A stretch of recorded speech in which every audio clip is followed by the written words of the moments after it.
ফিলিস্তিনিদের বাঁচাতে চীনের শরণাপন্ন হয়েছে তুরস্কের প্রেসিডেন্ট এরদোগান। বৃহস্পতিবার কাজাখস্তানের রাজধানী আস্তানায় সাংহাই কোঅপারেশন অর্গানাইজেশনের শীর্ষ সম্মেলনের ফাঁকে চীনের প্রেসিডেন্ট শি জিনপিং এবং এরদোগান বৈঠক করেন।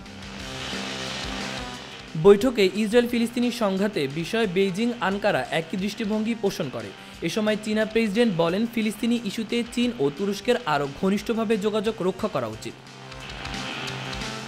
এরপর সাংহাই কোঅপারেশন অর্গানাইজেশনের শীর্ষ সম্মেলনে এরদোগান বলেন, গাজায় ধ্বংসাবশেষের নিচে 16,000-এরও বেশি নিষ্পাপ শিশুর লাশ পড়ে রয়েছে। প্রায় 9 মাস ধরে ইসরায়েলি বাহিনীর আক্রমণের শিকার হয়েছে গাজাবাসী। ইসরায়েলকে থামাতে হবে। গাজায় ইসরায়েলকে স্থায়ী যুদ্ধবিরতি মেনে নিতে বাধ্য করতে হবে।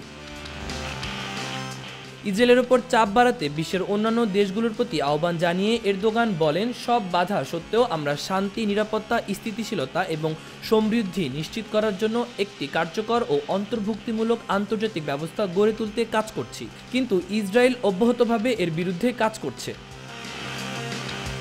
মাহবুবুর রহমান ইমন, খবর সংযোগ।